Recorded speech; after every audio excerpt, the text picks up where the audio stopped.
Hello, stranger. My name is Rose Goldthorp. I am the writer, director, and kind of producer of this podcast, and I want to welcome all of you to the Greenlands Presents. This podcast is going to be a series of dramatic readings of fantasy scripts, screenplays, a la old radio drama style, you know, like they used to do in the 1950s on the BBC. You turn them on and be like, oh, here's a story. We hope to do this weekly, unless something terrible happens, like, Mordor invades. I mean, this is 2020, we've had a pandemic so far, and very weird things are happening. The plays that we will be playing on this podcast are going to be high fantasy swords and sorcery screenplays and scripts from me and other authors. We're looking for new authors and scripts all the time, so contact us on the-greenlands.com. By hyphen I mean the little bar, not the word hyphen, or via our social media at The Greenlands, or variations of, on Twitter, Instagram and Facebook. The Greenlands represents a high fantasy world in general, the traditional, Middle-earth, saga, D&D, medieval, dragon-filled fantasy world. For me, and for this script, it is a real place, but the Greenlands also represents all fantasy places. This week's story is The Sisters of the Middle Sun. I am a filmmaker, and the script is the first in a series of 4 feature films that I'm hoping to be filming soon, once this disaster is over. The stories follow a group of sun-worshipping priestesses who have to handle demons and monsters that for once are not an external metaphorical representation of internal struggles. Yes, I had to get a thesaurus for that. I would like to thank our amazing actors and actresses who brought these characters to life. In no particular order: Sam Parry, Brigid Hemingway, Helen Varey, Linda Dootson, Kate Newall, David McCran, Frances Broudie-Oldridge, and Faye Massey. And of course, not to forget, our narrator, Goldthorp. Yes, she is related to me, no, don't ask. If you want more information about the Greenlands, or want to submit a script, or want to be a voice actor, or even just drown us in gold, tweet at us, Instagram at us, slide into our DMs, or go to our website, the-greenlands.com. So let's grab our axes, bows, pointy ears, teenage angst, unresolved daddy issues, and see you in the Greenlands. The convent, the gardens, afternoon. There are 3 sisters of the Middle Sun working with their sleeves rolled up and their yellow aprons on. Their robes are dark brown with yellow sunbursts sewn on. They have head veils but no wimples. One priestess, a young novice, wears a yellow veil instead of a brown one. A priestess, late middle-aged and a bitter type, pulls primly at the weeds, aligning them all one way behind her. One priestess, also late middle-aged, round and plain, digs merrily as if born to it. The novice, a beautiful, voluptuous girl with a beatific smile and a high, breathy voice, is weeding. She's pulling out each weed one by one and laying them carefully in her trug. The digging priestess watches her for a few seconds and then stands up and puts a hand on her own back. Here, our patience. A novice patience? If we relied on her for income other than, that what which foul uncouth men desire, we'd be starved before the season's over. Sister Letitia sniffs at Blodwin and turns to the young girl, speaking in a high, prissy, right-sounding British accent. Oh, come, girl. We have no time to be spent in dalliance, being as how we are down to only one novice. Pull your veil straight, girl, and get digging. We mustn't let our standards slip. Novice Patience looks up at her with huge doe eyes and smiles. Yes, sister. She leaves her trug on the ground, picks up a spade and starts to dig where Blodwin left off. She even manages to dig sexily. I know you're mistress of novices, Letitia, and you're all about the setting of examples and that, but a bit of dalliancing never did no harm. You of all people should be aware of the hills of dalliance. We are devotees to our goddess and serve her with our work. If we start dallying, then there will be no hope for the sinner. You mean no hope for us sinners? A small, preoccupied, rather wild-looking priestess with a badly disarrayed and dirty habit comes into the garden and starts talking rapidly to Patience without even saying hello. There's a need for Artemisia. Hast thou picked it yet, girl? It's of utmost cosmic importance, and there'll be dire consequences if this action is not fulfilled on time. She could just ask politely. Sister Agatha whirls off with her cloak flying out behind her, and Blodwin giggles. Both women continue to weed the garden. Presently, a woman appears in the chapel door, ringing a bell, and calls, Lawrence time, sisters. And none can miss that. She winks. Sister Letitia rolls her eyes at Blodwyn. Coming, Mother Euphemia. Hurry up, novice patients. You can't go to nuns like that. Get it. None would want to see that. I was treating it with the contempt it deserves. They all drop their work and file out of the garden. The convent, refectory. It is evening. The priestesses are sitting at a small table with Mother Euphemia at the head. The space to her right is empty, and the space to her left contains Sister Letitia. Sister Agatha sits further down, and the space opposite her is also empty, but laid with knife and fork, plus a white plate. There is one candle burning. Blodwyn and Patience enter in great state, holding trays with silver-coloured dishes on them. They place them on the table, and Blodwyn removes the lids with a flourish. There are 5 fried eggs and 5 baked potatoes on the 2 platters. Blodwyn removes the lids to a side table, and she and Patience sit down in the empty spaces. The abbess says grace, and the priestesses sit with bowed heads. All hail the mighty sun, whose rays light us and warm us in our lives. We must thank her for her bountiful light, which assuages all our pains, illuminates our way, and appeases our hunger. Let it be. Sister Blodwyn nudging Sister Letitia and winking at Patience. Oh, you could say we're having a light meal. Patience giggles. You are very light-hearted, Sister Blodwyn. There is good-natured laughter regarding Patience's remark, and even Mother Euphemia smiles vaguely. People pass up their plates, and Mother Euphemia fills and returns them down the table. All this silver? It would fetch a good price, you know. It was my mother's dowry to the convent. The sun expects us to blaze his glory forth in silver and in gold. But there's hardly any of us left. And if we don't get to eat the proceeds, there won't be anything of us that are left. After burying 4 husbands, I didn't retire here just to starve. Well, it's not my fault, Mother. I'm still putting feelers out amongst the local gals, but they only seem to be interested in fashion and boys. I think a rather final straw was the deaths of poor Sisters Ugold and Frist last winter. It was so strange. Oh, it's not that strange when you realise that one were 88 and the other 91, and that they both have been avid drinkers of Agatha's moonshine. I mean, the tincture. Oh, I'm surprised they weren't pickled by the end. One mustn't speak ill of the dead, Sister Blodwyn. As much as the passing of these older sisters was indeed much mourned with wailing and gnashing of teeth, it does mean we get to eat an egg for lunch, as well as it breaking of the fast. Blodwyn snorts. All of the priestesses gaze at their meagre rations and delicately cut very small slices. Well, I shall have a novice drive, and I shall start it tomorrow. I shall do my best to help in any way I can, Sister Letitia. Good on you, girlie. It's a shame we ain't recruiting priests. Letitia looks horrified. You'd definitely be of more use there. Well, I shall up me Piccadilly output this year too. We'll get there in the end, you lot. Mother Euphemia beams around the table. Your passion and enthusiasm embodies the true soul of the sun. It warms us and lights the way through despair and darkness. Perhaps some of our old worshippers will return to our fold as well. Their support could be invaluable, my daughters. The convent laundry morning. Letitia is stirring the clothes in the big barrel of hot water, and Mother Euphemia is scrubbing clothes in a nearby barrel. There is washing hanging from the strings nearby. Really, Mother, you don't need to wash my smalls. They say the light of the sun is a great disinfectant, my daughter. Yes, but now you've set yourself the writing of this treatise, I wouldn't like to expose on you work that is so beneath you. I would only be doing the accounts, and those are somewhat depressing.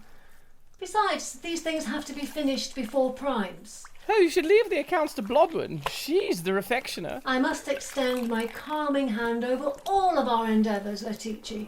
I must shrive myself of tendencies to shrink from labour. Is it not said that the sun shines on her followers who strive? Euphemia suddenly looks repelled and pulls out a big pair of bloomers, and then, extracting a large twig of plant material from them, looks questioningly at it.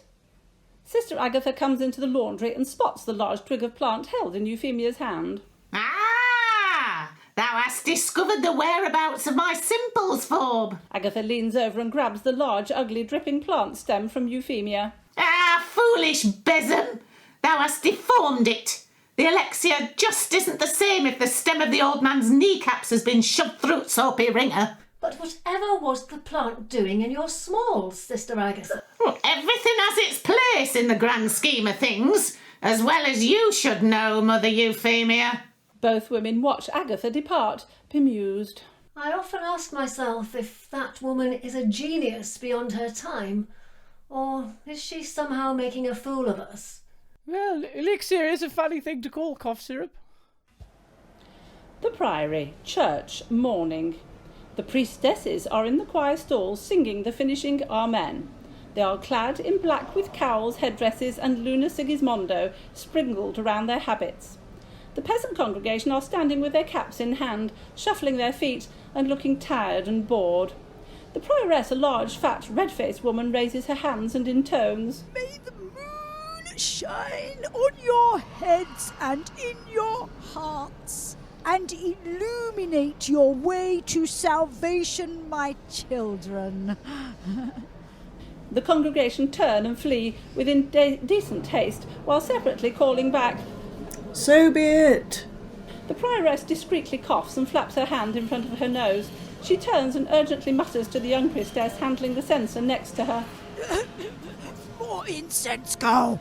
Ooh, the smell of the smell. As the peasantry scramble out with relief, Sub-Prioress Sanctimony, a small, weaselly, cunning-looking woman, is examining the contents of the offering plates at the back of the nave.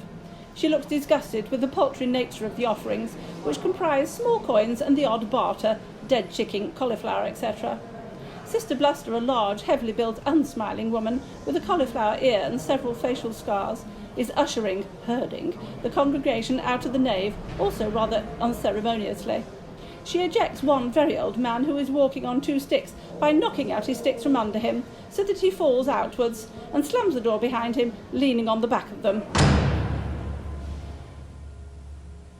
Oh, they get more depressing every week. Thank the moon, it's over. Sister Sanctimony starts emptying the plates of offerings into a small bag, and Sister Bluster walks up the aisle and starts snuffing candles. Well, you did insist on a full month's worth of sackcloth and ashes, milady, with total abstinence from washing. But the period of wailing is always applied in the second moon's 3rd quarter. Our congregation must be made to feel the absence of their full moon god. Perhaps your insistence upon full observance was a bit severe, my lady. Ah, but that period of abstinence from washing should save at least 10 groats on soap and ablution materials that should have increased their disposable income, which would have in turn come to the priory via tithe.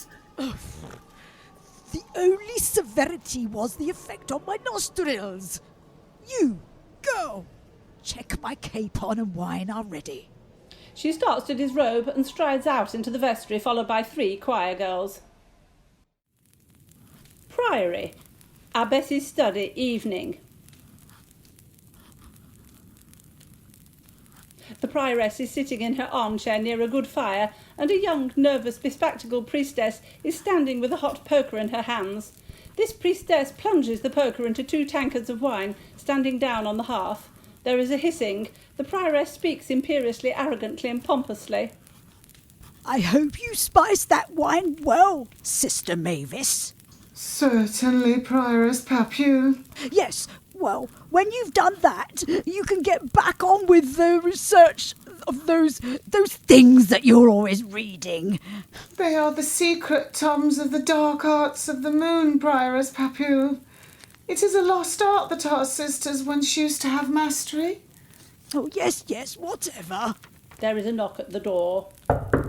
Come. The door opens, and it is the sub-prioress, Sister Sanctimony. She enters sycophantically with a strong, affected, pious expression. She slimes up to sit in the other armchair. Sit. Your wine's there, Sanctimony. Now, what are we going to do about the small revenues? It seems this month's revenue scheme did not bring in the rewards one hoped it might. I suppose one can only squeeze a peasant so far. Indeed, my lady, I do apologise for this small error of judgment in my anticipated figures. I have discovered, however, an arresting fact that my lady might be interested in. These figures do tell me that our worship attendance is better than that of the Sisters of the Sun. Apparently, instead of tending to their worshippers, they engage in trading for lucre. Such greedy women. No wonder their worshippers have abandoned them. Perhaps these priestesses can pay us some of their revenue then. Well, now you say it, Prioress Papule, I have been looking at some of our old maps, and in my own poor opinion, it does seem to me that their convent lies upon our land.